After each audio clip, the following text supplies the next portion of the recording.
কিছু জরিপে বিএনপির একক আধিপত্যের কথা বলা হলেও অন্যগুলো সংসদে একটা শক্ত বিরোধী দলের ইঙ্গিত দিচ্ছে। আইআইএলডি বলছে অন্তত ৭০টি আসনে হাড্ডাহাড্ডি লড়াইয়ের কথা। তাদের জরিপ বিশ্লেষণ করলে বলা যায় সংসদে কোনো দল বা জোটই হয়তো একক সংখ্যাগরিষ্ঠতা পাবে না। সেক্ষেত্রে একভাবে কোয়ালিশন সরকারের একটা ইঙ্গিত পাওয়া যায় এবং সেখানে নির্বাচন শেষে সরকার গঠনে ফ্যাক্টর হয়ে দাঁড়াতে পারে চরমোনাই পীরের ইসলামী আন্দোলন আর জিএম কাদেরের জাতীয় পার্টি। আওয়ামী লীগ আমলে আমরা যে নির্বাচনগুলো দেখেছি সেখানে নির্বাচন নিয়ে, নির্বাচনের ফলাফল নিয়ে জনমনে কৌতূহল তেমন ছিল না বলা যায়। কেননা নির্বাচনের ফল ছিল সন্দেহাতীতভাবে জানা। এমনকি ২০০৮ সালের নির্বাচনের ফলাফল কি হতে পারে তাও আগেই ধারণা করা গেছে বলে মনে করেন অনেক রাজনীতি বিশ্লেষক। সেদিক থেকে এবার এক ব্যতিক্রমী নির্বাচন হতে যাচ্ছে। একই দিনে জাতীয় সংসদ নির্বাচন ও গণভোট, এই দুই গণতান্ত্রিক পরীক্ষার সামনে দাঁড়িয়ে ১২ কোটিরও বেশি ভোটার।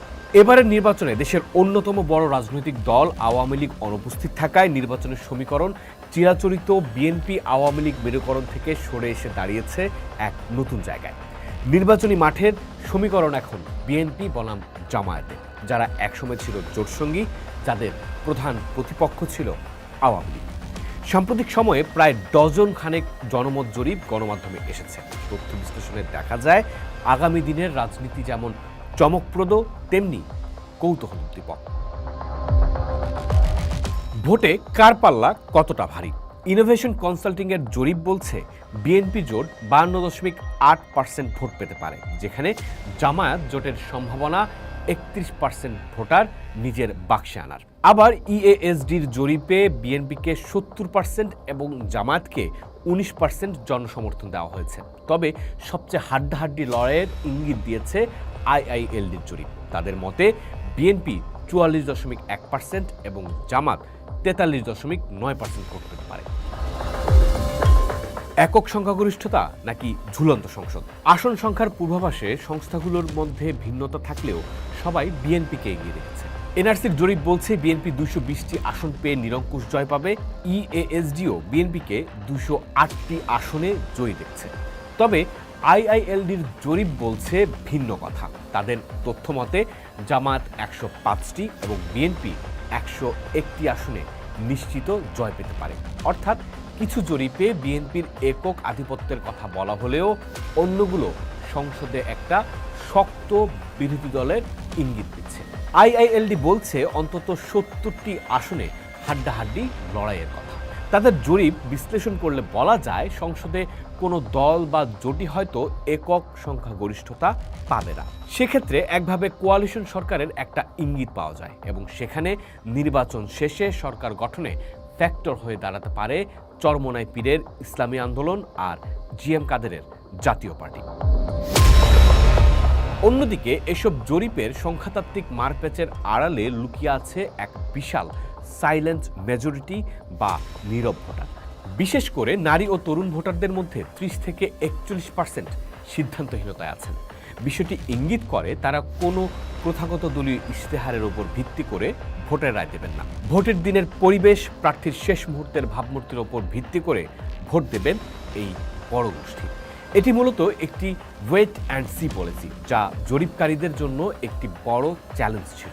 এর মধ্যে একটা বিশাল অংশ ফ্লোটিং ভোটার বলে ধারণা করা হয়। এর আগের নির্বাচনগুলোতেও ভোটের ব্যবধান বলে দেয় এদের সংখ্যাটা বড়জোর ৫ থেকে ১০%। আর বাংলাদেশের নির্বাচনে বরাবরের মতোই এই ফ্লোটিং ভোটাররাই ব্যবধান গড়ে দিয়েছে, যারা আসলে সেভাবে কোনো দলকে সাপোর্ট করেন, মূলত রাজনীতি থেকে একেবারেই দূরে থাকা মানুষজন। তারপরও কথা থাকে বাকি ২৫ থেকে ৩৬% ভোটার কোথায় ভোট দেবেন। আওয়ামী লীগের ভোট যাবে কার পকেটে? ধারণা করা যায় এই ২৫ থেকে ৩৬% ভোটার মূলত আওয়ামী লীগের ভোট ব্যাংক, যে আওয়ামী লীগ ২০২৪-এ ক্ষমতাচ্যুত, যারা আইনি কারণে এবারের নির্বাচনে অংশ নিতে পারছে না।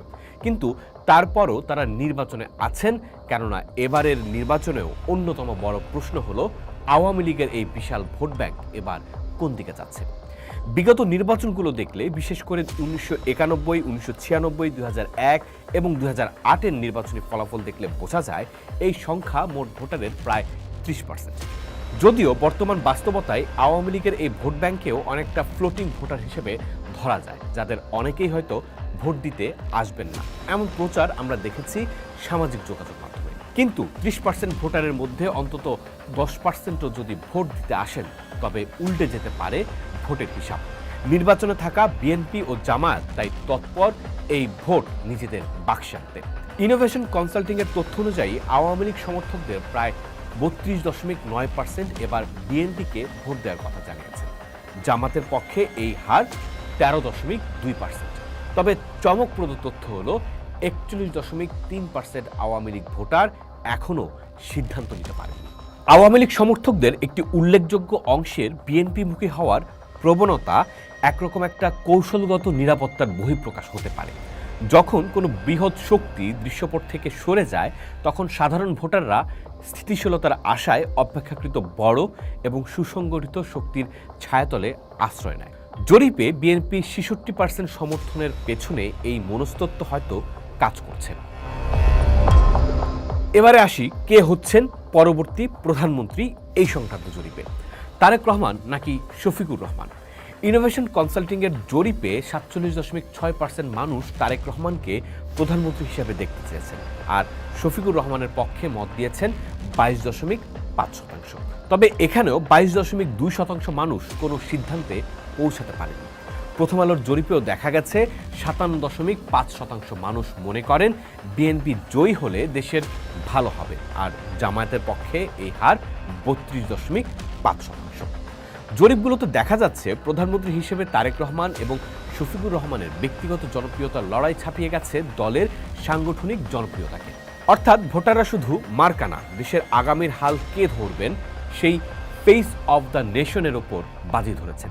বিশেষ করে তরুণ প্রজন্মের কাছে জামায়াতের সমর্থন বৃদ্ধি পাওয়াটা ধর্মীয় আবেগের পাশাপাশি জামায়াতের সাংগঠনিক শৃঙ্খলার প্রতিও এক ধরনের কৌতূহল হতে পারে। গণভোটে হাঁ ভোটের বিপুল আধিক্য বিভিন্ন জরিপে ইঙ্গিত দিচ্ছে যে সাধারণ মানুষের প্রায় 80% দীর্ঘস্থায়ী রাজনৈতিক অচলাবস্থা থেকে মুক্তি চান। তবে সংস্কার প্রশ্নে 49% দ্বিধা প্রমাণ করে সাধারণ মানুষ এখনও পরিবর্তনের রূপরেখা নিয়ে অস্পষ্ট। তারা সংস্কার চান ঠিকই, কিন্তু সেই সংস্কারের ধরন কি হবে তা নিয়ে অনেকটাই অস্পষ্ট। নির্বাচন কতটা নিরপেক্ষ হবে তা নিয়ে জনমনে মিশ্র প্রতিক্রিয়া থাকলেও পাল্লা ইতিবাচকতার দিকেই ভারী। আইআইডির জরিপে 48% মানুষ বর্তমান সরকারের ভূমিকা নিয়ে সন্তুষ্ট, তবে 33% মানুষ এখনও নিশ্চিত নন। ইতিবাচক দিক হলো 99% ভোটার তাদের নিজ নিজ এলাকার নির্বাচনী পরিবেশ নিয়ে সন্তোষ প্রকাশ করেছেন এবং 90% ভোটার সরাসরি ভোট কেন্দ্রে যাওয়ার আগ্রহ প্রকাশ করেছেন।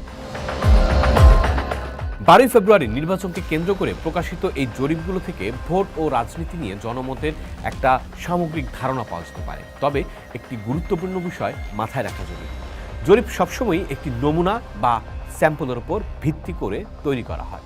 প্রকৃত অর্থে জনপ্রতিনিধিত্বশীল জনমত জানতে হলে জরিপের কিছু মৌলিক শর্ত মানা জরুরি। প্রশ্ন হতে হবে পক্ষপাতহীন, উত্তরদাতা বাছাই হতে হবে দৈবচয়ন ভিত্তিক ও প্রতিনিধিত্বশীল। তবে তথ্য সংগ্রহ থেকে বিশ্লেষণ পর্যন্ত পুরো প্রক্রিয়ায় মানসম্মত নিয়মকানুন অনুসরণ করতে হবে। ইদানিং অনেক জরিপেই এই মৌলিক জায়গাগুলোতে ব্যত্যয় লক্ষ্য করা যাচ্ছে। বিশেষ করে নারী ভোটার এবং ফ্লোটিং ভোটারদের বড় একটি অংশ প্রায় প্রতিটি জরিপেই অনিশ্চিত হিসেবে রয়ে গেছে। এই বৃহৎ অংশটি মূলত শেষ মুহূর্তের ফলাফল পাল্টে দেওয়ার ক্ষমতা রাখে। ফলে জরিপ থেকে পাওয়া সামগ্রিক একটি ছবিকে প্রকৃত জনমতের নির্ভরযোগ্য প্রতিচ্ছবি হিসেবে ধরে নেওয়া ঝুঁকিপূর্ণ। শেষ পর্যন্ত 12 ফেব্রুয়ারির ব্যালট বাক্সই বলে দেবে কার জনমত কতটুকু আর কোন জরিপটি ছিল আগামীর সঠিক প্রতিচ্ছবি। পোস্ট দেখুন, ভাবুন, করুন, থাকুন পোস্টের সাথে।